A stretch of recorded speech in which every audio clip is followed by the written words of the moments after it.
안녕하세요. 저는 이 방송을 자주 듣는 50대 여자예요. 그간 많은 사연을 들으면서도 늘 남의 일이라 생각했는데 제가 이렇게 직접 사연을 써보게 될 줄은 정말 몰랐네요. 저는 최근 정말 큰일을 겪었어요. 친정아버지가 돌아가셨으니까요. 큰일을 겪고 나면 주변 인간관계가 정리가 한 번에 쭉 된다고 하더니 제가 딱 그렇더라고요. 아버지가 돌아가신과 동시에 아버지 쪽 친척은 물론 여러 다른 친구들이며 지인까지 제가 길지 않은 인생 동안 만들어왔던 수많은 관계들 중에 진짜와 가짜를 골라낼 수 있었던 것이죠. 아버지의 부재는 너무나도 뼈아프고 가슴 아픈 일이지만 그나마 제 인생의 진짜와 가짜를 골라낼 수 있어서 다행이라고나 할 수 있을까요? 그리고 그걸 통해서 정말 진짜 제 인생을 다시 찾게 되었죠. 저는 그런대로 부유한 가정에서 태어나 남들보다는 평탄하게 잘 자랐다고 할 수 있어요. 제 가족은 오빠와 저 그리고 부모님이 계셨고요. 가정 형편이 넉넉한 편이기는 했지만 그래도 저는 그걸 많이 실감하면서 크지는 않았어요.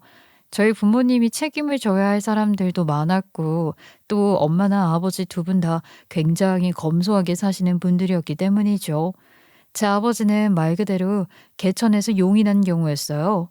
가난한 시골 농부의 큰아들로 태어나서 공부도 많이 하지 못하고 혼자 상경에 막일부터 시작하셨으니까요. 그렇게 모든 것을 혼자 이뤄내고도 아버지 아래에 4명이나 되는 동생들을 전부 아버지가 공부도 시키고 시집 장가도 다 보냈다고 하셨어요. 엄마 역시 비슷하셨어요. 시골에서 농사를 짓는 가난한 집 장녀로 태어나 겨우 중학교만 졸업해서는 상경을 해 공장에서 일을 하셨다고 했으니까요. 그리고 엄마 역시 그렇게 번 돈으로 외삼촌과 이모를 공부시켜서 뒷바라지를 했고요. 두 분은 서로 비슷한 처지를 가진 것에 끌리셨다고 했어요. 그렇게 결혼을 하고 난 이후로도 열심히 사셨던 것이죠. 그래서 어릴 때부터 저희 집에는 삼촌이나 고모, 외삼촌과 이모들이 거쳐갔던 기억이 많아요. 저희 집에서 한참을 살다가 간 사람도 있었고 그게 아니라도 뻔질나게 드나들면서 짧게는 며칠씩 있다가 간 적은 셀 수도 없을 정도예요. 당연히 명절에도 사람들이 정말 많이 찾아왔고요. 어린 시절에는 그저 삼촌이나 이모, 고모들이 자주 와서 좋다는 생각만 했고 명절도 용돈을 주는 친척들이 많아서 좋다는 생각만 했지만 지금 생각해보면 그 시절 엄마가 얼마나 고생이 많았을까 싶어요. 거기에 친척이며 사람들이 자주 모이다 보니 싸움도 많이 일어났어요. 아마 돈에 관련된 문제가 많았겠죠. 한 번은 이런 일도 있었어요. 제사를 지내던 날 음식 준비를 하는 엄마를 고모 둘이 건드린 것이었어요. 언니, 이번 제사에는 음식 좀 넉넉히 해요. 전에 음식이 모자랐잖아요. 전에 아가씨가 음식을 너무 많이 챙겨가서 그래요. 아무리 그래도 손님들 먹을 걸 미리 전부터 싸놓는 경우가 어딨어요. 아유, 그러니까 더 넉넉하게 만들면 되잖아요. 나도 집에 좀 가져가야지. 맞아. 나도 싸가려고 했는데 언니가 다 싸놔서 가져갈 것도 없었어. 언니가 아예 더 많이 해요. 아우, 이거 한 번 할 때마다 돈이 얼마나 드는 줄 아세요들. 그리고 싸가고 싶으면 전이라도 좀 붙이던가. 아이, 와서 일은 안 하고 너무들 하는 거 아니에요? 어머, 웃겨. 아니, 며느리가 제사 준비하는 게 당연하지. 지금 누구 보고 일을 하라는 거예요? 맞아. 며느리면 며느리답게 군소리 없이 하라는 대로 할 것이지. 아, 지금 이년들이 무슨 개소리를 하는 거야? 고모들은 더 이상 말을 잇질 못했어요. 갑자기 급한 일로 일을 하시다가 집에 들리셨던 아버지가 현관 앞에서 고모들의 말을 다 들으셨던 것이죠. 아버지는 아무리 군 식구가 많고 고생을 해도 군소리 한 번 안 하는 엄마를 몹시 아끼셨어요. 그 당시 아버지들답지 않게 제 아버지는 자상한 애처가셨거든요. 그런데 눈앞에서 자기가 학교 보내고 시집 보낸 고모들이 합세를 해서 자기 아내를 구박하고 있는 걸 봤으니 어땠겠어요? 그날 아버지의 눈에서는 불이 막 튀더라고요. 벼락같이 고함을 지르시고는 거실로 달려오셔서 곧바로 고모들의 뺨을 한 대씩 쫙쫙 갈기셨어요. 그리고는 머리채를 질질 끌고 마당으로 나가 패대기를 치셨죠. 야, 썩 꺼져. 이년들이 오냐 오냐 하니까 어디 감히 손이 언니한테 대들어? 오빠, 잘못했어요. 잘못했어요. 용서해 주세요. 저희가 다시는 안 그럴게요. 필요 없어. 너네들 다시는 나타나지 마. 고모들은 엉엉 울면서 돌아갔죠. 아마 그 이후로도 찾아와서 몇 번이고 싹싹 빌고 다시는 안 그러겠다 하고 용서를 받았던 것 같아요. 평소에 저희 아버지는 물론 어머니에게 언성 한번 올린 적 없었던 아버지지만 저희 가족을 건드리는 사람에게는 그게 누구라 해도 가차 없으셨어요. 그건 저희 엄마도 마찬가지였죠. 아버지는 물론 엄마도 장녀로 동생들 뒷바라지를 많이 했잖아요. 그런데 사람이 가장 나쁜 건 호의로 베풀어 준 것을 자기 권리인 줄 안다는 사실일 거예요. 바로 저희 외삼촌이 그랬거든요. 엄마의 청춘에 기대어 대학도 나오고 장가도 들었으면서 그 이후로도 엄마에게 자주 찾아와 돈 이야기를 많이 했으니까요. 결혼하고 나면 가장 노릇을 해야 했지만 외삼촌은 늘 저희 엄마에게 많이 의지를 했어요. 그러고도 나중에 그 은혜를 알면 모르겠지만 그러지도 않고 계속 돈만 빌려가면서 사고나 치고 다니니 제가 초등학교 다닐 무렵 엄마가 마음을 먹고 금전 지원을 중단하기로 결심을 하셨던 모양이었어요. 그래서 찾아온 외삼촌과 큰 말다툼이 났었죠. 아니 이런 법이 어디 있어요 누님. 갑자기 이렇게 나오면 어쩌라고. 갑자기라니. 니네 가족 일은 네가 알아서 해야지. 내가 저번에도 더 이상 돈 못 보태준다 이야기했잖아. 아이죠 아는데 갑자기 전세금 올려달라고 하는데 어떡해요. 그러면 길바닥에 나 앉아? 돈 없으면 형편에 맞게 이사를 가. 다들 그렇게 살아. 제발요. 내가 이번에는 꼭 갚을게요 누님. 한 번만 도와줘요. 한 번? 넌 늘 이번 한 번만 하고 벌써 몇 년째니? 이제 내가 니네 매형 볼 낯이 없다. 이제 알아서 해. 이런 실랑이가 오가면 꼭 고함이 터져 나오는 것이 그 다음 수순이었어요. 그날도 외삼촌은 사정사정을 하다가 결국 자신을 내내 뒷바라지 해준 누나에게 막말을 하고는 거칠게 문을 쾅 닫고 나갔어요. 에이씨 고작 학비 좀 대준 거 가지고 생색이나 내더니 결국 이거밖에 못 해줄 거면서 무슨 지가 누나랍시고 그래. 뭐라고? 관둬요. 내가 시대 새끼들이랑 길바닥에 나 앉든지 아니면 어디 산속에 처박히든지 알아서 할 테니까 우리 다시는 보지 맙시다. 그러고 가면 엄마는 한동안 아무 말도 안 하고 앉아 조용히 속만 삭히셨어요.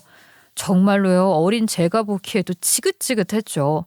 아무리 잘해주고 베풀어도 끝이 없었고요. 저희 부모님의 도움을 받는다는 사람치고 그 은혜를 감사하게 여기는 사람보다 당연하게 여기거나 감사할 줄 모르는 사람이 더 많았으니까요. 제가 불편한 점도 많았어요. 집이 넓은 편이라 방이 없는 것도 아니었는데 저는 중학생이 지날 때까지 제 방도 없었거든요. 제 몫이었던 방은 늘 저희 집에 오가는 삼촌이며 고모들이 차지를 하고 있었고 고모, 이모, 삼촌들이 와서 꼭 돈 얘기를 하면서 난리가 나고 어쩌고. 물론 가족들이 많아서 좋았던 적도 있었지만 조금만 적었으면 좋겠다 이런 생각을 한 적도 많았어요. 돌이켜 생각해보면 저희 부모님은 그런 시절을 어떻게 보냈는지 존경스러울 정도네요. 저는 그렇게 자랐어요. 그래도 저와 오빠는 삐뚤어지지 않고 바르게 잘 자랐지요. 오빠도 말이 좀 적기는 했지만 학교를 졸업하고 묵묵히 아버지를 따라 건설 일을 하러 다니셨고 저는 열심히 공부를 했고요. 아버지는 건설 일을 오래 하셨는데 고된 일이기는 했지만 노하우도 많고 일을 하신 지 오래되셔서 벌이는 나쁘지 않았어요. 저희가 점점 자라면서 늘 저희 가족을 괴롭히던 친척들도 얼추 정리가 되어 상황은 많이 좋아졌고요. 저희가 성인이 되자 형편은 아주 안정적이 되었어요. 오빠는 아버지의 회사를 이어받아 성실하게 일을 하고 있었고 저는 대학을 졸업해서 평범한 회사원이 되었고요. 그러다 제가 막 졸업을 했던 즈음 아버지가 명절이라고 회사 직원들과 다 같이 식사를 한번 하자고 집에서 회식을 한 적이 한 번 있었어요. 그 무렵 저희 회사에서 오래 일한 사람들 중에는 외국인도 많았거든요. 명절인데 혼자 외롭게 보내야 하는 것이 안쓰러워서 한국 명절 분위기라도 느끼게 해주려는 아버지와 엄마의 배려였어요. 하지만 그 중에는 한국 사람도 한 명 있었어요. 말수가 별로 없는 대학생이었는데 군대를 제대하고 복학하기 전에 등록금을 벌러 일을 하러 왔다 했어요. 그런데 명절이라도 갈 곳이 없다나요? 나름 사정이 있어 보였죠. 아버지가 일하는 업종은 약간 거친 사람도 있고 배움이 짧은 사람도 있었지만 이 사람은 그래도 대학을 다니고 있는 데다가 요즘 젊은이답지 않게 성실해서 아버지가 좀 아꼈어요. 그 사람은 일을 하다 돈을 모아 복학을 했고 그 이후에도 방학에는 다시 나타나 일을 하고 그런 모양이더라고요. 그러다 학교 졸업을 하고 저희 집에 인사를 하러 오기도 했어요. 사장님, 건강하셨어요? 아, 최군. 아이고, 오랜만이야. 그래, 이번에 대학 졸업은 잘하고? 네, 사장님 덕분에 공부 잘 마치고 이번에 취직도 했어요. 이야, 장하네. 고생했어. 아, 이제 앞으로는 우리 회사에서 일하러 오지 않아도 되겠네. 다 사장님 덕분이에요. 일부러 제 등록금 맞춰서 월급 주신 거 저 압니다. 이 은혜 제가 꼭 갚을게요. 아이고, 그 은혜라는 게 어딨어. 이렇게 번듯하게 훌륭한 사람이 되었으니 그걸로 됐지. 그러고도 그 사람은 종종 명절이나 아버지 생신 때는 잊지 않고 인사를 오더라고요. 그래서 저는 그 사람과도 안면을 트게 되었죠. 그렇게 얼굴을 몇 번 보다가 하루는 뜻밖의 이야기를 들었어요. 그 사람이 저에게 연락처를 달라고 한 거죠. 알고 보니 혜정 씨 회사가 저희 회사 바로 옆이더라고요. 아, 정말요? 네. 이번에 본사로 발령받으셨다면서요? 바로 그 옆에 있는 회사가 제가 다니잖아요. 아, 맞다. 전에 들었던 것 같아요. 연락처 알려주세요. 제가 언제 밥이라도 살게요. 저는 밥이라도 산다는 말에 별 생각 없이 연락처를 알려줬어요. 그런데 얼마 지나지 않아 진짜로 연락이 왔더라고요. 처음에는 반가운 마음에 나가서 점심을 몇 번 같이 먹었는데 점점 자주 연락이 오더니 점심 약속이 저녁 약속으로 바뀌게 되었어요. 그렇게 만나다 보니까 나쁘지 않더라고요. 그 사람은 선하고 자상한 사람이었어요. 성실하게 자기 일도 열심히 하는 건실한 청년이었죠. 무엇보다 저희는 통하는 것도 많았어요. 생활 방식이나 사고 방식도 비슷했고 취미도 잘 맞았거든요. 게다가 그 사람은 제가 지금껏 만났던 그 누구보다 책임감도 있고 철이 든 사람이어서 저도 마음이 확 끌렸어요. 그렇게 저희는 누가 먼저랄 것도 없이 서로에게 끌려 사귀게 되었어요. 저희가 사귄 지 얼마 지나지 않아 부모님과 오빠도 제가 그 사람을 만난다는 사실을 알게 되었지만 큰 반대는 하지 않았어요. 부모님은 원래 남자친구를 좋게 보고 있었고 성실하다고 생각을 했기 때문이죠. 저희는 3년 정도 연애를 했어요. 연애를 할 때도 큰 문제는 없었고요. 자상하고 듬직한 모습에 사귈수록 점점 더 그 사람이 좋아지고 결혼을 해도 되겠다는 확신이 들더라고요. 그래서 저희는 결혼을 하게 되었어요. 사실 남자친구의 집안 환경은 불우하다 할 수 있었어요. 부모님이 두 분 다 일찍 돌아가셨고 부모님을 대신해 남겨진 자식을 돌봐줄 친척들도 없었기 때문이었죠. 그래서 대학 졸업이 늦어지고 방학마다 저희 아버지 회사로 와서 고된 일을 하면서 등록금을 벌어야 했던 것이고요. 부모님이 없어서 명절에도 갈 곳이 없어서 그나마 저희 집에 와서 명절 분위기를 느껴서 너무 좋았었다고 나중에 그러더라고요. 남자친구 부모님이 돌아가셨을 때는 남자친구가 겨우 중학생 때였대요. 그리고 남자친구에게는 당시 갓 대학을 입학했던 누나가 한 분 계셨고요. 그래서 그 누나가 결국은 남자친구 뒷바라지를 했던 것이죠. 하지만 어린 여학생이 뭘 얼마나 할 수 있었겠어요. 결국 남자친구의 누나는 대학 졸업도 마치지 못하고 학원에서 힘들게 일을 하다가 남자친구가 대학에 입학하고 나서 결혼을 하셨다고 하더라고요. 그래서 남자친구에게는 가족이 그 누나 하나였죠. 하지만 누나가 아니라 거의 엄마나 마찬가지여서 둘의 우애는 상당히 깊었어요. 저희가 결혼 준비를 하러 인사를 갔을 때 남자친구 누나는 결혼을 해서 아이 둘을 키우고 있는 평범한 주부로 살고 계시더라고요. 하지만 남자친구를 아끼는 만큼 저의 존재도 너무나 반가워하고 아주 살갑게 대해주시면서 이뻐해 주셨기 때문에 큰 문제는 없었어요. 물론 형편이 그렇다 보니 남자친구는 가진 것이 참 없기는 했어요. 직장 생활을 3년을 넘게 했으면 돈을 좀 모아뒀을 법도 하지만 그것도 없더라고요. 하지만 저희 부모님 역시 가난한 환경에서 태어나 자수성가로 집안을 일으키셨던 분들이시잖아요. 그래서 그것도 다 이해해 주셨어요. 최군 성격 성실한 건 내가 알아. 적어도 딴짓 안 할 사람인 건 내가 보정하마. 아빠 나도 알아. 근데 아무리 그래도 너무 경제 개념이 없나 싶어. 고작 직장 생활 3년인데 어떻게 돈을 모으니?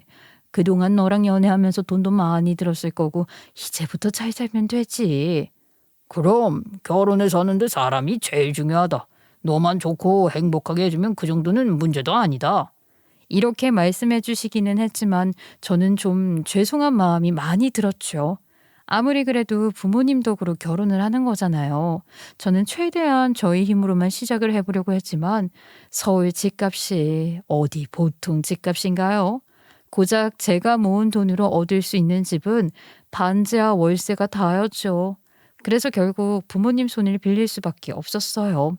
저희 신혼집은 저희 부모님이 아담하고 깨끗한 아파트를 마련해 주셨고 혼수는 제가 모아둔 돈으로 거의 다 했어요. 이런 상황인데 남자친구는 이러더라고요. 사실 그동안 적금을 하나 들어놓은 게 있어. 다음 달이면 만기야. 진짜요? 아, 그럼 그렇지. 자기 월급이 적은 것도 아닌데 돈을 하나도 못 모았을 리가 있나? 난 또 자기가 경제 개념이 없는 줄 알았잖아. 근데 자기야, 나 이거 우리 누나 주면 안 될까?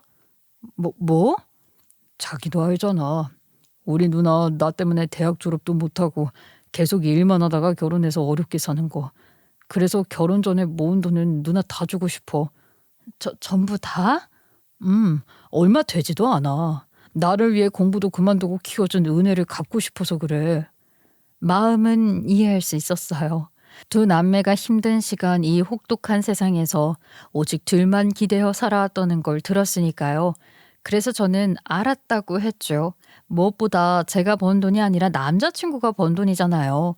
누나의 희생과 고생이 없었다면 남편은 공부도 할 수 없었고 대학도 갈 수 없었으니 당연한 일이었죠. 하지만 솔직히 서운함이 생기기는 하더라고요.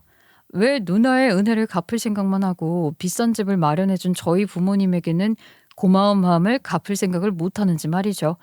아니, 적어도 거의 100%제 돈으로 결혼을 하다시피 하는 건데 저에게라도 미안한 마음이 들어야 하는 거 아닌가 하는 마음이 들었어요. 저 역시 사람이잖아요. 하지만 일단 묻고 가기로 했어요. 그 둘 사이의 끈끈한 정과 가족 간의 의리를 제가 건드릴 부분은 아니라고 여겼거든요. 대신 한 가지 약속만 해달라고 했죠. 이거는 결혼 전의 일이니까 자기 하고 싶은 대로 해. 하지만 이거 하나만 약속해줘. 뭐가? 결혼하고 나면 돈 관리는 전부 내가 할게. 그리고 결혼하면 누나에게 경제적인 지원을 하는 건 나와 꼭 상의해야 해? 그래, 알았어. 당연하지. 이해해줘서 고마워. 나도 크면서 가족 간에 돈이 오가면서 큰 소리가 나는 걸 많이 봐서 그래. 이제 뭐든지 나랑 상의해서 하자. 그렇게 저희는 결혼을 했어요. 시댁이 없으니 제가 받을 건 하나도 없었어요. 아니, 오히려 제가 더 퍼주고 결혼을 했죠. 엄마가 아무리 그래도 엄연히 누나가 있는데 아무것도 안 하기는 그렇다며 이불이며 식기 세트 같은 혼수를 장만해서 보냈거든요. 물론 누나는 그걸 마다하지 않고 다 받으셨고요. 고마워하시기는 하셨지만 말이에요. 그 외에는 뭐 별다른 문제 없이 결혼이 진행이 되었어요. 결혼하고 나서도 큰 문제는 없었고요. 단 하나, 남편과 그 누나의 사이가 제가 생각했던 것보다 훨씬 더 끈끈하다는 거 하나만 빼면 말이죠. 왜 자매도 아니고 남매는 커가면서 서로 좀 대면대면해지잖아요. 저 역시 오빠가 있지만 둘 다 어른이 되어서는 각자 뭘 하며 사는지 오늘은 뭘 하고 밥은 뭘 먹었는지 전혀 관심이 없었거든요. 그런 이야기를 하지도 않았고요. 몇 년 전에 오빠가 결혼해서 가정을 꾸리고 나서는 세연이와 더 자주 연락을 하면 했지 오빠와는 딱히 할 말도 없고 해서 그닥 연락도 안 했고요. 하지만 남편과 그 누나는 달랐어요. 누나도 결혼해서 애까지 있었지만 둘은 거의 매일 통화를 하면서요. 오늘 아침은 뭘 먹었고 점심은 뭘 먹었고 저녁은 뭘 먹을 건지까지 다 이야기를 하는데 진짜 적응이 안 됐어요. 남편이며 그 누나며 얼마나 서로를 챙기는지. 남편은 누나가 감기 기운이 있다는 말을 하면 퇴근길에 감기약을 사서 불이 나게 누나네 집으로 달려갈 정도였다니까요. 어떻게 보면 둘 사이에 내가 끼어들었다고 해도 믿을 정도로 둘의 사이는 좋았죠. 이번 주말에 누나 집에 가자. 애들이 당신도 보고 싶대. 같이 공원에나 갈까? 이번 주말에 또? 저번 주에도 갔잖아. 나 좀 쉬고 싶어. 저번 주는 당신이 토요일 출근해서 일요일에 잠깐 가서 밥만 먹고 왔잖아. 그래서 뭐, 나 토요일까지 일하고 일요일도 간 거잖아. 나 주말에는 그냥 쉬고 싶어. 아이, 요즘 날씨 좋잖아. 이런 날 집에만 있으면 오히려 늘어지니까 기분 전환하고 오자. 아이, 왜 기분 전환을 꼭 누나 집에 가거나 조카들 데리고 놀러 가는 걸로 해야 해? 우리 집은 안 가? 나도 우리 집 가고 싶어. 아, 장인어른이 요즘 바쁘신 것 같아서. 그럼 이번 주는 누나 집에 가고 다음 주는 장인 장모님 뵈러 갈까? 당신은 누나랑 당신 조카밖에 몰라? 주말인데 나랑 둘이 어디 갈 생각은 아예 없어? 아, 왜 그래? 남편은 주말이나 연휴같이 조금이라도 시간이 생기면 누나 집으로 가고 싶어 했어요. 그리고 늘 조카들을 데리고 놀아주고 맛있는 거 사주고 공원이며 놀이동산도 데려가려고 했죠.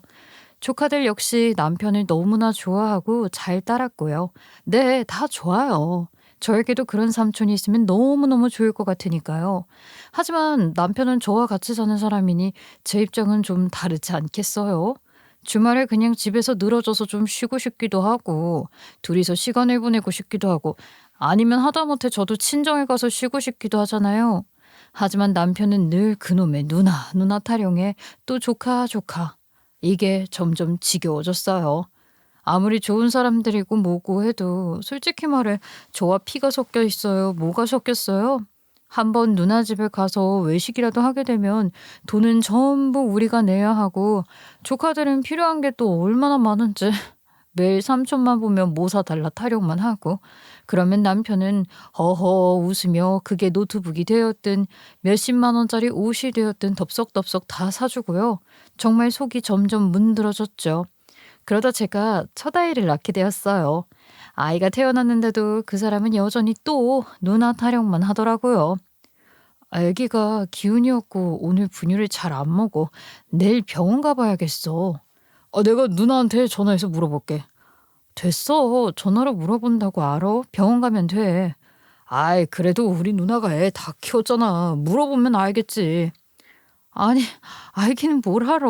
10년도 넘어서 다 까먹었다고 전에 그러셨잖아. 지금껏 전화해서 도움된 적 있었어? 내가 알아서 해. 근데 왜 화를 내냐? 내가 할 이야기가 있어서 전화하는 김에 물어보려고 하는데. 당신은 애한테 관심이 있니? 애가 안 좋은 것 같으면 애 얼굴 먼저 보고 살펴야 되는 거 아니야? 매일 누나한테 전화할 생각만 하고 이게 정상이야? 그날 저는 결국에 화가 폭발을 하게 되었죠. 지 누나라면 꼼짝도 못하고 조카 말이라면 돈을 아끼지도 않고 펑펑 써대는 인간이 제가 아이 낳고 휴직을 하자 수입도 줄어들었는데 아껴 써야 한다는 말까지 들은 터라 스트레스가 최대로 쌓인 상황이었거든요. 당신 아까 분유값도 비싼데 나보고 모유 수유도 못하냐고 그러면서 또 조카한테 용돈을 30만 원이나 보냈어? 아니 애기 분유값은 아깝고 조카 용돈은 안 아까워? 아니 나는 그냥 궁금해서 물어본 거야. 우리 누나는 애 둘을 다 모유 수유했잖아. 그놈의 누나. 그럴 거면 그냥 니네 누나 집 가서 살아. 나는 애기에게 모유도 못 먹이고 돈도 없는데 비싼 분유나 타먹이는 여자니까. 아이, 갑자기 무슨 말을 그렇게 해. 당신 흥분했어? 내가 지금 흥분 안 하게 생겼네? 지 조카 200만 원짜리 노트북이며 50만 원짜리 잠바는 턱턱 사주면서 뭐? 분유값이 어쩌고 어째? 네가 애 아빠야? 당장 나가. 저는 난리를 쳐댔죠. 도저히 용서가 안 되더라고요. 그래서 막 미친 여자처럼 악을 쓰면서 그 인간을 집에서 내쫓아버렸어요. 그때는 정말 갈라설 각오까지 했을 정도로 화가 머리 끝까지 나는 겁니다. 남편은 처음 보는 저의 격한 반응에 많이 당황한 것 같더라고요. 그 길로 저에게 쫓겨나갔다가 자기 누나에게 뭐라 했는지 곧 지 누나를 달고 집에 나타났거든요. 누나는 남편을 데리고 와서는 제 앞에 남편 무릎을 꿇리고 진심으로 사과를 하셨어요. 옳게, 내가 정말 미안해. 내가 진짜 눈치가 없었던 것 같아. 됐어요. 형님 잘못이 아니라 저 사람 잘못이잖아요. 아니야, 내가 중간에서 좀 정리도 하고 그래야 했는데 미안해. 우리 형석이도 이제 결혼해서 처자식 있는 몸인데 내가 잘못했어. 여보, 화 풀어. 내가 진짜 미안해. 나 당신이랑 애 없으면 못 사는 거 알잖아. 내가 그냥 너무 편하게만 생각하고 옛날 생각만 했어. 내가 앞으로는 애들 단속도 잘하고 절대 귀찮게 안 할게. 아유, 한 번만 봐주라, 옳게. 그렇게 두 사람이 찾아와 싹싹 비는데 어쩌겠어요. 남편도 잘못했다고 빌고 누나 역시 자기가 조카에게 더 잘해주겠다고 하시더라고요. 저희는 그렇게 겨우 그날의 위기를 넘기고 또 그런대로 잘 살았어요. 물론 그 이후로도 남편이고 누나고 크게 달라진 건 없었지만 적어도 제가 이야기를 하면 눈치를 보는 신용이라도 해서 또 저는 넘어갔고요. 하지만 그렇게 넘어가서 될 문제가 아니었다는 걸 저는 나중에야 깨달았어요. 누나는 남편이 작은 공장을 운영했는데 형편이 그리 좋지는 않았어요. 정확히 어떤 사업을 운영하는지는 몰랐지만 어떨 때는 정말 차압이 들어오기 직전이라 신우가 직접 저에게 전화를 해서 사정을 하는 경우까지 있었으니까요. 결혼해 아이를 낳고 살면서 신우에 대한 제 감정은 복잡해졌어요. 처음에는 따뜻하고 잘해주는 자상한 형님이었지만 점점 불편하고 거추장스러우시더라고요. 예전에야 남편을 위해 큰 희생을 하셨다고는 했지만 그걸 제가 눈으로 솔직히 직접 본 건 아니잖아요. 게다가 세월이 이렇게나 지났는데 이제는 남편이 누나에게 받았던 시간보다 오히려 더 퍼준 시간이 길어지는 때가 되었는데도 아직도 누나만 바라보는 남편도 지겨웠고 그걸 당연하게 생각하는 신우와 그 가족들에게도 정이 떨어졌죠. 하지만 그렇다고 마냥 미워할 수도 없었어요. 신우가 사람 자체는 나쁘지 않았거든요. 그리고 경제 상황이 나빠져서 그러는 거니까 저는 이럴 수도 또 저럴 수도 없었던 것이죠. 신우는 제 아이를 조카라고 정말 예뻐해 주셨는데요. 틈틈이 직장 생활을 하는 제가 바쁠 거라고 반찬을 챙겨주기도 하고 심성 자체는 따뜻했고 저희 가족을 위해주는 사람이었거든요. 그러니 마음 놓고 미워할 수도 없었던 것이죠. 그렇게 세월이 흘렀어요. 신우 문제가 아니라면 완벽할 수도 있었지만 그렇다고 저희 부부 사이에 다른 문제가 있었던 것도 아니긴 했으니까요. 그 사이에 저는 아들 하나를 낳고 일을 하다가 둘째 임신을 하고 출산을 하면서 회사를 그만두게 되었어요. 마침 그즈음 아버지도 나이가 많이 드셔서 회사를 거의 저희 오빠가 도맡아 하게 되어 저는 회사를 그만두고 틈틈이 친정회사에 회계 업무를 하기로 했죠. 일반 회사처럼 출퇴근에 빡빡하지 않아서 육아를 하면서 할 수도 있었고요. 제 전공도 살릴 수 있는 일이라 딱 좋았거든요. 건설 경기가 예전만은 못했지만 그래도 친정회사는 괜찮았어요. 아버지가 워낙 성실하고 일 잘하기로 평판이 자자했고 오빠도 건실하게 사업을 잘 이어받아 운영을 하고 있었기 때문이었죠. 하지만 신우네는 상황이 더 좋지 않은 것 같더라고요. 신우 남편이 운영하는 공장이 형편이 많이 어려운지 여러 번 고비가 있는 것도 같았고 집도 이미 저당이 잡혀 있다고 하더라고요. 저에게 직접 돈을 빌려달라는 소리도 여러 번 하기도 했죠. 그리고 이런 신우의 경제적 위기는 저희 부부에게도 위기로 다가왔어요. 여보, 진짜 화내지 말고 들어. 내가 대출을 조금 받을까 해. 뭐? 당신 누나 때문에 그러지? 아, 진짜 안 된다고 했잖아. 나도 회사 그만뒀는데 대출이라니. 아니, 정말 큰 돈 아니고 3천만 원만. 직장 대출이 나와서 이자도 싸. 이번이 진짜 마지막이야. 그걸 당신이 어떻게 확신해? 늘 빌리는 사람은 이번이 마지막이라고 해. 하지만 저번 달도 작년도 재작년도 늘 그랬잖아? 제발 우리 그만하자, 어? 아, 이거 해결 못하면 집 넘어가. 알잖아, 사정. 이번이 마지막이야. 나 벌써 대출 신청은 했어. 당신 진짜 이럴 거야? 언제까지 끌려다닐 거야? 이러다가 우리도 다 같이 죽게? 죽으면 당신이나 죽어. 저희는 점점 자주 싸우게 되었죠. 우리 사이의 문제가 아니라 누나의 돈 문제 때문에요. 사실 가족이나 형제가 형편이 어려우면 그래요, 뭐 도와줄 수도 있죠. 하지만 그렇다고 빚을 내서 도와주는 건 아니잖아요. 남편의 마음을 이해 못하는 건 아니지만 끝도 없는 요구를 다 들어주다가는 저희 가족까지 다 같이 죽게 생겼으니 정말 속이 터지더라고요.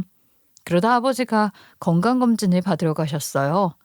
엄마랑 아버지 다 건강검진을 받으셨는데 병원에서 아버지에게 조금 이상한 게 보인다고 큰 병원으로 가라고 하더라고요. 걱정이 되기는 했지만 별일 아니겠지 하고 제가 모시고 검사를 받고 결과를 듣던 날 저는 하늘이 무너지는 이야기를 듣고 말았습니다. 암이에요. 일단 조직 검사를 해봐야겠지만 별로 좋아 보이지는 않네요. 그럴 리가요. 저희 아버지가 얼마나 건강하신 분인데요. 매일 아침마다 등산도 가시고 감기도 잘 안 걸리세요. 약 드시는 것도 없다고요, 선생님. 원래 췌장암이 아무 징조가 없어요. 게다가 환자분은 이미 전이도 많이 되신 것 같은데 얼른 입원부터 하시죠. 정말로 아무 징조도 없었어요. 늘 건강하시고 규칙적으로 생활하시던 아버지가 술, 담배도 안 하시고 잔병치레 한 번 없던 아버지가 취미가 등산이시던 아버지가 암이었어요. 하지만 저희는 믿었죠. 요즘 의학기술도 좋겠다. 워낙 강건하고 튼튼하셨던 분이셨으니 잘 극복하고 이겨내실 것이라고 엄마와 저 그리고 친정오빠는 그렇게 믿었어요. 하지만 거짓말처럼 아버지는 암 판정을 받은 지 딱 6개월 만에 돌아가셨어요. 정말 믿겨지지 않을 정도로 병원에 입원하시자마자 급속하게 악화가 되시더니 그 길로 조용히 눈을 감으셨던 것이죠. 아버지 병간호를 하던 6개월 동안 저는 정말 사는 게 아니었어요. 엄마와 교대로 병간호를 하고 암에 좋다는 건 그게 뭐든지 전국을 뛰어다니며 구하러 다녔죠. 하지만 가장 힘들었던 건 무심한 남편의 태도와 말이었어요. 아버지의 암 소식을 듣고도 남편은 정말 덤덤하더라고요. 우리가 이 정도로 살 수 있는 것도 사실 다 아버지 덕인데 아버지가 남편을 하나밖에 없는 사위라고 얼마나 아꼈는데 그 인간은 정말 남멸대하듯 행동을 하더라고요. 또 어딜 가겠다는 거야? 강원도? 철원? 거긴 왜? 거기 암 치료를 정말 잘하는 한의사가 있대. 거기서 만든 환을 먹으면 종양이 작아진대. 아이 그런 거 다 소용없는 거 알잖아. 항암제도 안 듣는다며 그냥 장인어른 편히 가시도록 해. 무슨 말이 그래? 그럼 우리 아빠가 어차피 죽을 거니까 아무것도 하지 말란 소리야? 아니야. 괜히 당신 고생하고 돈 쓰고 할까 봐 그래. 오늘 하루는 그냥 집에서 좀 쉬어. 당신은 매일 집에 없으니까 애들도 힘들잖아. 애들 보라는 소리야? 어? 그게 쉬는 거니? 너 지금 내가 어떤 상황인지 안 보여? 주말이니까 당신이 좀 알아서 해. 난 나가야 하니까. 암에 그런 이상한 약 다 소용없어. 아, 왜 상술에 넘어가? 그냥 마음 좀 비워. 어차피 가망 없으셔. 저도 아버지에게 가망이 없다는 건 알고 있었어요. 하지만 저와 엄마 그리고 오빠가 아버지를 살리기 위해 발버둥 치는 걸 먼발치에서 남 이야기하듯 하는데 정말 정이 똑 떨어지더라고요. 그렇다고 병간호를 하는 기간 동안 병원에 자주 온 것도 아니고 제가 아이들을 아예 신경을 안 쓴 것도 아닌데 남편은 주말 동안 누나도 자주 못 본다고 불평이나 하는데 진짜 뺨이라도 내리치고 싶었던 적이 한두 번이 아니었어요. 저희의 노력과 소원이 무색하게도 결국 아버지는 돌아가셨어요. 저는 눈물로 장례를 지켰죠. 평생 사업을 하셨고 베푼 것도 많았던 아버지셨기 때문에 손님은 구름처럼 몰려들었어요. 식사 자리가 모자라서 기다렸다가 식사를 하셔야 할 정도로 말이죠. 저와 엄마는 계속 울기만 했어요. 무슨 정신으로 장례를 치렀는지 기억이 나지 않을 정도로 말이죠. 그리고 일은 전부 남편과 오빠가 맡아서 처리를 했는데요. 발인 날 아침 남편이 조의금 정리를 알아서 한다길래 저와 오빠는 알았다고 했죠. 오빠 역시 심적으로 많이 지치고 힘든 상태라 거기까지 신경 쓸 겨를이 없었거든요. 그렇게 발인을 마치고 화장터에 갔다가 납골당에 아버지를 모시고 저희 가족은 펑펑 울면서 돌아왔어요. 그렇게 3일을 내내 울고 집에 돌아와 지쳐 쓰러져 자고 일어났더니 그나마 정신이 좀 돌아오더라고요. 전 그래서 얼른 조의금 정산을 해야겠다는 생각을 했어요. 사실 장례식에는 돌아가신 아버지를 보고 오신 손님도 있지만 지금 사업을 이어서 하고 있는 오빠를 보고 온 손님도 많은 것 아니겠어요? 게다가 제가 직업도 회계 쪽이라 이런 동기사는 빨리 끝내야 마음이 편했거든요. 그래서 저는 얼른 조의금을 정리해서 전부 오빠에게 줄 생각이었어요. 아이 사실 그 돈은 전부 오빠가 가져야 하는 게 맞기도 했고요. 아버지 병원비도 전부 오빠가 해결을 했고 그간 든 비용도 전부 오빠가 알아서 했으니까 말이죠. 하지만 이건 웬걸? 장부는 보이는데 돈이 보이지 않더라고요. 그래서 남편에게 돈 어디 있냐고 물었더니 남편은 조의금을 담았던 봉투 뭉치만 내밀더군요. 조의금은 어딨어? 돈이 없잖아. 우리 누나 힘들다길래 줬는데 뭐 문제 있어? 남편 놈은 정말 태연하게 저렇게 대답을 하더라고요. 아니 기가 찼어요. 그놈의 누나. 우리 아버지가 돌아가시고 내가 그렇게 고생을 할 때는 아무 말도 안 하더니 저는 그제야 이 인간이 진짜 가족이라고 생각하는 건 지네 누나밖에 없구나 하는 생각이 들었어요. 결국 그랬던 것이죠. 그래서 저는 제가 가지고 있던 패를 까야겠다 결심을 했네요. 어쩌냐? 니들 곧 더 힘들어질 텐데? 뭐? 그게 무슨 소리야? 보면 알게 될 거야. 기대해. 저는 조용히 대꾸하고 그냥 짐을 꾸려서 친정으로 아이들과 나가버렸어요. 남편은 제가 갑자기 짐을 싸서 아이들과 나가려고 하자 화를 내더라고요. 아, 이게 무슨 짓이야, 갑자기? 왜 애들까지 데리고 가려고 해? 기다리라고 했잖아. 이거나 오빠 부르기 전에. 기가 찬다. 아, 가족끼리 이럴 수도 있잖아. 고작 이거 가지고 이런다고? 어? 아, 너 지금 나가면 나 어떻게 할지 각오해야 할 거야. 웃기고 자빠진 이야기였죠. 저는 대꾸도 하지 않았어요. 친정으로 돌아와 저는 제가 할 수 있는 필요한 조치를 했어요. 그리고 그건 바로 효과가 있더군요. 바로 그 다음날 신우에게서 반응이 왔기 때문이죠. 점심때부터 전화에 불이 났지만 제가 전화를 꺼버리고 응답도 하지 않았더니 신우가 바로 남편을 끌고 친정으로 찾아왔거든요. 그리고 저를 붙들고 사정을 했어요. 옆에 있던 남편은 영문도 모르는 표정이었죠. 아유, 부탁이야, 제발. 우리 차압 좀 풀어줘. 어? 옳게. 이대로 가면 우리 못 버텨. 벌써 1년 넘게 봐준 거 알고 계시잖아요.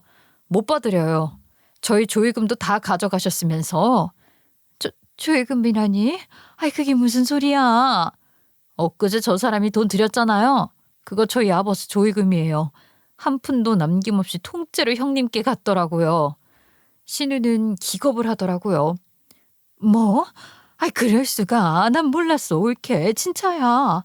그런 돈이면 나 절대 안 받았어. 아, 진짜야. 그걸 믿으라고요? 형님도 똑같아요. 남의 아버지 상 치르는 중에 돈 빌려달라는 말이 나와요? 예? 곧 소장 갈 테니까 받으세요. 상황 파악을 한 신우이는 아직도 어리둥절하게 저희의 대화를 듣고 있던 남편의 멱살을 잡고 흔들어 제꼈어요. 네가 괜찮다고 했잖아. 네가 괜찮을 거라면서 어떻게 일을 이 지경으로 만들어? 넌 어떻게 장인어른 조의금에 손을 댈 수가 있니? 아니 누나가 너무 급하다고 했잖아. 내가 돈이 어딨어. 우리 조의금 받은 거 알고 일부러 말한 거잖아. 그게 무슨 소리야. 그냥 올케가 너무 정신이 없어서 너에게 물어나 본 거였어. 그게 말이 돼. 내가 무슨 돈이 있었겠어. 근데 누나 그 차업은 무슨 소리야. 뭘 1년 넘게 봐줘.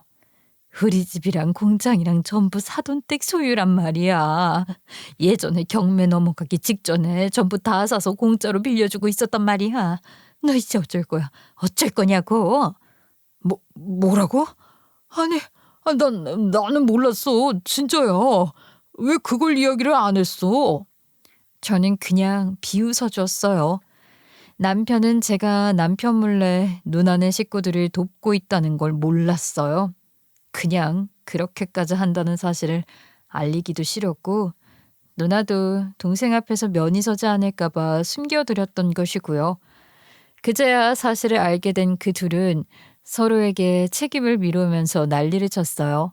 뭐 그러든가 말든가. 저는 남편을 이미 경찰에 형사고발했지요. 감히 함부로 남의 조의금에 손을 대다니. 도저히 용서할 수가 없었어요.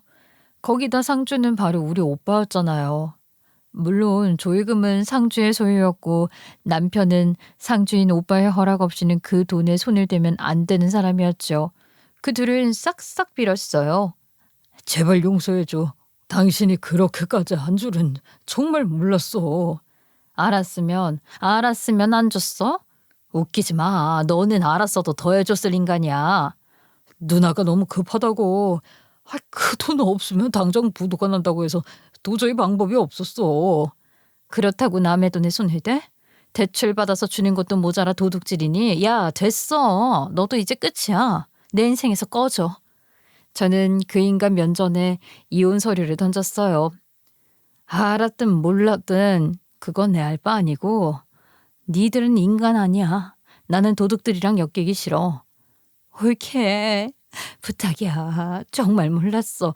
아니 우리가 실수했어. 그간 정도 있는데 이렇게까지는 하지 말자. 응? 저를 이렇게까지 만든 분 입에서 한가한 소리 나오시네요. 형님은 우리에게 갚으셔야 할 것이 많으니까 다 토해놓을 생각이나 하세요. 제가 이미 전부 차옥 걸어뒀어요. 남편은 지 누나가 본인 몰래 저에게서 돈을 얼마나 빌려갔는지 몰랐을 거예요. 저도 모르는 척 말하지 않았지만 지금 생각해보면 누나는 남편에게 접근해서 돈을 가져가고 또 저에게도 와서 돈을 빌려갔던 것 같더군요. 제가 돈 문제로 고민하고 있으면 오빠와 아버지가 그래도 잘 살아보려고 그러는 건데 그냥 좀 빌려주라고 해서 융통해 주신 것도 있고 작년에는 공장이 넘어갈 뻔한 걸 저희 오빠 회사에서 돈을 주고 경매를 받아서 계속 사업을 할 수 있게도 해주는 상황이었죠. 그래놓고 오빠 역시 어차피 회사 자금으로 구매해놓고 나중에 사무실이나 공장 부지로 활용을 하면 되는 거니까 괜찮다고 하면서 지금껏 월세 한 푼 받지 않았어요. 그런데 뭐가 어쩌고 어째요? 그 이후로도 염치가 있으면 열심히 할 생각을 해야 하는데 매일 힘들고 매일 어렵고 매일 위기고 막말로 그 정도로 위기만 있으면 그냥 사업은 포기해야 하는 거 아니에요? 그냥 사업에 소질이 없는 거잖아요. 저는 그 둘을 내쫓아 버렸어요. 아니 오빠도 나섰죠. 남의 집 앞에서 이 무슨 소란이야? 당장 꺼지지 못해? 형님, 제가 잘못했어요. 지금 이 사람이 저랑 이혼하자고 그래요. 제발 좀 알려주세요. 내가 왜? 이혼한다길래 잘 생각했다 했어. 내가 그동안 너 같은 놈을 완전 잘못 본 게 얼마나 원통한지 알아? 형님, 제발요. 제가 앞으로 잘할게요. 예? 돈도 다 갖고 열심히 잘 살겠습니다. 늦었어. 아버지 돌아가시기 전에 그랬으면 모르겠다만 우리 아버지가 너를 얼마나 아꼈는데. 나쁜 자식. 당장 꺼져. 한 대 치기 전에. 오빠는 한 번만 더 여기 얼씬거리면 절대 가만두지 않겠다고 화를 내셨죠. 그리고 절대 용서하지 않을 것이라고 했어요. 누님도 그래요. 그 정도로 애들 괴롭혔으면 둘이 잘 살게 되지. 당신처럼 여움주도 없고 욕심도 끝이 없는 사람은 처음 봅니다. 제가 잘 살아보려다 보니까 그랬어요. 부디 노여움 푸시고 애들이라도 잘 살 수 있게 좀 도와주세요. 아니요. 이 결혼은 여기서 끝내는 게 나아요. 저도 제 동생 세상에서 제일 소중합니다. 그리고 저희에게 진 빚 당장 갚으세요. 이좀 봐드릴 수 없으니. 그렇게 저희는 그 인간들을 내쫓고 문을 닫아버렸어요. 저와 오빠는 시누이의 모든 재산에 차압을 걸었고요. 경매로 이미 저희 소유였던 집은 팔기로 하고 퇴거 명령도 내렸어요. 돈 한 푼 안 내고 살았던 그간의 월세도 계산해서 다 청구했죠. 경찰 조사가 시작이 되자 나중에 남편 놈은 개소리를 하더라고요. 저희는 부부인데 어차피 초이금에 제 권리도 있는 거잖아요. 이게 절도라니요. 저기요. 조이금은 상속재산이에요. 그리고 반 이상이 상주분 앞으로 들어온 금액이고요. 이 돈은 당연히 상주 돈이죠. 제 앞으로 들어온 돈도 있어요. 그럼 그건 제 돈이잖아요. 지금 그 돈만 가져가신 게 아니잖아요. 자 보세요. 상주분 목 빼고 또 선생님 앞으로 들어온 몫을 빼고 나머지가 상속재산이에요. 선생님은 권리가 없다고요. 아니, 제 아내가 딸이라 상속받을 재산이니까 제가 좀 쓸 수도 있는 거 아니에요? 아니요, 그런 법은 없습니다. 그리고 지금 아내분이 고발하신 거예요. 정신 좀 차리세요. 이러다 콩밥 먹고 싶어요? 지금 선생님은 합의가 최선이라고요. 헛소리를 듣던 경찰도 답답했는지 나중에는 막 언성을 높이시더라고요. 저는 어이가 없어서 오냐 알겠다 했죠. 그래서 명단을 일일이 다 대조해서 조의금 중 남편 앞으로 들어온 조의금은 전부 계산해서 돌려줬어요. 남편 앞으로 들어온 조의금은 고작 50만 원도 안 되는 금액이 전부더라고요. 저희 조의금이 총 8천만 원이 넘었는데 말이죠. 형사 고발을 하고 조사를 받은 지 얼마 되자마자 조의금은 바로 돌아왔어요. 저희가 형사 고소가 끝나자마자 바로 민사도 걸 거라고 경고한 것이 겁이 났던 모양이었어요. 거기에 이러다가 잘못하면 남편과 신우 전부 감옥에 갈지도 모른다는 형사의 말에 아마 정신이 번쩍 들었겠죠. 저는 뒤이어 바로 이혼 소송을 시작했어요. 그와 동시에 저희가 살고 있던 집도 바로 팔아버렸죠. 어차피 아버지가 마련해 주시면서 제 명의로 해두었던 집이니 제 소유잖아요. 이제 같이 살 사람도 없는데 왜 그 집을 제가 가지고 있겠어요. 집값은 그 사이 꽤 올랐더라고요. 주변 시세보다 조금 낮췄더니 집은 일주일 만에 팔렸어요. 저는 이삿짐 센터를 불러서 모든 짐을 다 빼고 남편 집만 싸서 누나 집으로 보내버렸죠. 그렇게 죽고 못 사는 누나랑 조카랑 매형이랑 앞으로 행복하게 잘 살라고 말이에요. 그리고 저는 갑자기 혼자가 되어서 힘들어하는 엄마 집으로 아이들과 들어갔어요. 집도 큰데다가 앞으로는 본격적으로 제가 일을 할 생각이었기 때문에 엄마의 도움도 필요했거든요. 엄마 역시 저희와 같이 살게 되어서 아주 좋아하셨고요. 그 사이 신우네 집도 팔렸더라고요. 저는 퇴거 명령을 내렸어요. 곧 공장 부지도 팔 생각이고 그간 빌려간 돈이며 월세며 전부 계산해서 모든 재산에 차압을 걸어뒀으니 알아서 잘 해결하겠죠. 그렇게 저는 가짜 가족은 깨끗하게 정리했어요. 그리고 진짜 가족과 함께 새로운 인생을 시작하죠. 일을 착착 진행하자 시댁은 그야말로 난장판이 되었네요. 그나마 저희의 배려로 우리 공장 부지와 우리 오빠 소유의 공장에서 공짜로 사업을 하고 있었는데 저희가 공장과 땅을 팔 거니까 당장 나가라고 하니까 얼마나 난리가 났겠어요? 결국은 신우며 그 매형까지 집으로 찾아와 눈물로 호소를 하더라고요. 그 모습을 보다 못한 엄마가 우리에게 이러셨어요. 아무리 그래도 사람 숨 쉴 구멍은 만들어줘야지. 공장은 남겨두자. 아니 뭐 우리가 숨도 못 쉬게 목이라도 조른데? 됐어. 이제 못 참아. 나도 네 마음 알아. 나 역시 매번 그랬어. 근데 애들 아빠잖니. 애들 고모고. 그리고 막말로 공장에서 돈이라도 벌어야 나머지 돈을 갚을 거 아니니. 저 공장에서 뭔 사업을 하는지 매번 부도 위기고 매번 어려워. 곧 망할 건데 뭐하러? 자기가 사업하다 망한 거랑 남 때문에 망한 거랑은 느낌이 천지 차이야. 어차피 2년 끝났으니 돈을 잘 받을 생각을 해. 그래도 숨 쉴 구멍 하나 열어줘야 돈을 갚든지 하지. 엄마는 저와 오빠를 다독이셨어요. 그래서 결국 엄마 말을 듣기로 했죠. 이미 팔려버린 집은 어쩔 수가 없고 대신 공장은 앞으로 봐줄 테니 지금부터는 오빠가 매달 따박따박 월세를 받기로 하고 가압류를 풀어주었어요. 물론 월세는 그간 공짜로 있었던 기간까지 감안해서 좀 더 비싸게 받기로 했지요. 거기에 그 인간들이 빌려간 돈이며 밀린 이자까지 더하면 꽤 긴 시간 동안 돈을 갚아야 할 테죠. 물론 오빠는 그간 밀린 월세와 돈이 다 받고 나면 바로 내보낼 생각이라고는 했어요. 더 이상 별로 인연을 이어가고 싶지 않다는 것이 가장 큰 이유였죠. 그런데 웃긴 게 사람이 벼랑 끝에 몰리면 초인적인 힘을 낸다고 하더니 그 집은 정말 망하기 직전까지 갔다 온 이후로 사업이 오히려 풀리는 중이에요. 어찌나 잘 되는지 이전 시누이와 이전 매형이 공장 한쪽에 간이 숙소를 만들어서 거기서 숙식을 해결하면서 일을 할 정도인가 보더라고요. 거기에 월세며 이자까지 단 하루도 밀리지 않고 따박따박 잘 들어오고 있어요. 아니 생각해보니까 이렇게 잘할 수 있었던 사업이었는데 왜 그간 이러지 못해서 이 사달이 났는지 이해가 되지 않을 정도였어요.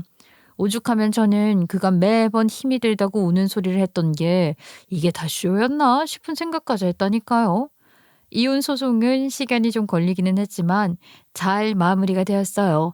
저는 친권과 양육권을 다 가지고 매달 양육비를 받기로 했어요. 재산을 어쩌고 나눌 것도 없었어요. 그 인간도 재산이 없었고 저도 제 앞으로 된 재산이 없었으니까요. 그렇게 저희의 이혼은 그럭저럭 큰 잡음 없이 결론이 났어요. 그 인간은 양육권을 두고 다툴 생각도 안 하더라고요. 애들은 한 달에 2번은 보러 갈게. 웬일이야? 양육권이랑 치권도 이렇게 쉽게 포기하고? 당신이 누나 집 팔아버렸잖아. 그래서 누나랑 외형이 공장에 들어가 살아서 내가 조카들을 돌보기로 했어. 뭐? 네 조카 키우느라 네 애들은 이렇게 쉽게 포기했다는 거야? 아이, 포기가 아니라 상황이 그렇잖아. 당신도 애들 포기 안 할 거잖아. 그리고 애들은 엄마가 키우는 게 맞기는 하고. 아유, 말을 말자. 그래, 조카들 키우면서 앞으로 행복하시고요. 양육비나 잘 입금하세요. 조금이라도 늦어지면 내가 무슨 짓을 할지 기대하셔도 좋을 거예요.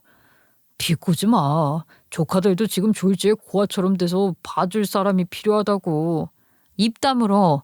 그건 누구 때문도 아니고 바로 네 조카 부모님들이 제대로 일을 못해서 벌어진 일이야. 그래서 집 날린 거고. 누굴 탓하니 지금? 검은 머리 짐승 거드는 거 아니고 사람 변하는 건 아니라더니 아휴, 끝까지 저렇게 누나의 조카 타령만 하는 걸 보니 머리가 아파올 지경이었어요. 저런 모질이 병신을 내가 뭘 믿고. 아니, 우리 아버지와 오빠도 저런 걸 뭘 보고 건실하고 착실하다 생각을 했는지 정말 그 당시에 저의 선택이 어이가 없을 정도더라고요.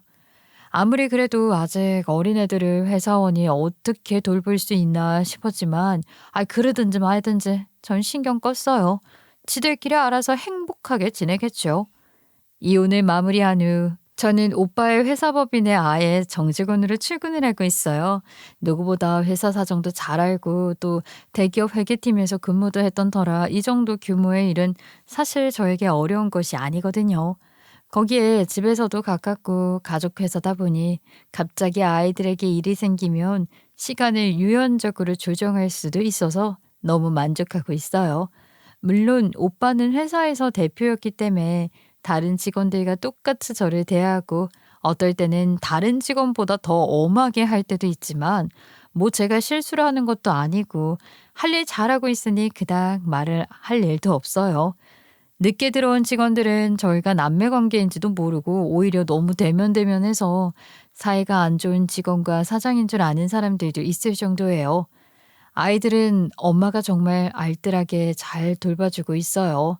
이제 아이들이 조금 큰 저희 새언니도 가끔 와서 저희 아이들을 봐주고 있고요. 제가 안 그래도 된다고 하지만 묻어난 새언니는 늘 웃는 얼굴로 아이들을 보러 오고는 하죠. 새언니, 또 애들이랑 놀고 계셨어요? 집에서 좀 쉬시지. 내가 좋아서 오는 거니까 신경 쓰지 말아요. 애들 요맘때가 얼마나 이쁜지 모르죠?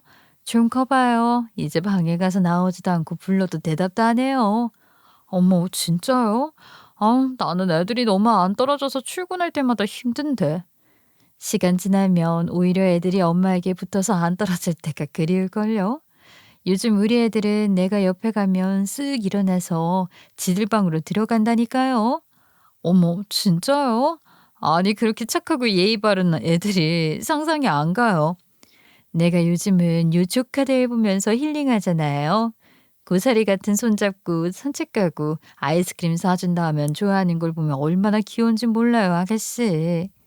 전 남편은 시내의 작은 반자 월세에 살면서 자기 조카들 뒤치다꺼리를 하는 모양인데 난리가 난 모양이더라고요. 애들이 사춘기인데다가 갑자기 환경도 바뀌고 이제 부모도 없으니 외삼촌 말을 들을 리가 없잖아요. 그래도 외삼촌이 어려운 사람도 아니고 어릴 때부터 해달라는 거 사달라는 거 다 해주고 사주던 호구나 마찬가지였으니 커서 그 말을 들을 리가 있겠어요? 엄마, 사촌 형아가 아빠랑 엄청 싸우고 그랬다? 그래서 아빠가 형아 때려서 형아가 집 나갔어. 뭐? 집을 나가? 그래서? 그래서 나는 동생이랑 집에서 만화 보고 기다리고 아빠가 사촌 누나랑 형아 찾으러 갔는데 못 찾았어. 고모도 와서 화내고 아빠랑 싸웠어. 아휴, 못 살아. 넌 안 무서웠어? 무서웠어. 고모도 화내고 고모부도 화내고 아빠도 화내고 사촌 누나도 고함 지르고 진짜로 귀가 너무 아팠어. 나중에 남편에게 애를 두고 어떻게 그럴 수가 있냐고 따졌더니 지가 그동안 그렇게 잘했는데 조카들이 자기 마음을 몰라준다고 넋두리를 하더라고요. 거기에 애들이 자꾸 엇나가는 게 자기 탓이라고 누나마저 자신을 비난해서 마음이 너무 안 좋다나 어쩐다나. 아휴, 저는 말을 듣다가 전화 그냥 끊어버렸어요. 저랑 상관없는 일이니 더 듣고 있을 필요가 없으니까요. 저는요, 요즘 열심히 잘 지내고 있어요. 집에 있을 때보다 매일매일 출퇴근하는 것도 너무 행복하고 오빠와 같이 사업을 번창시키는 것도 너무 좋고 월급을 받는 것도 너무너무 행복해요. 그 인간들도 선을 지키면서 살았다면 지금보다 훨씬 나았을 것인데 뭐 어쩌겠어요. 그걸 모르고 복을 차버린 것도 그 인간들의 팔자 아니겠어요? 저는요, 더 열심히 잘 살아보려고 해요. 바로 저의 진짜 가족들을 챙기면서 말이죠. 여러분들도 정말 믿고 의지할 가족들이 있으시죠? 그럼 하루하루 최선을 다해 마음을 주며 행복하시기를 빌게요. 제 이야기 들어주셔서 감사합니다.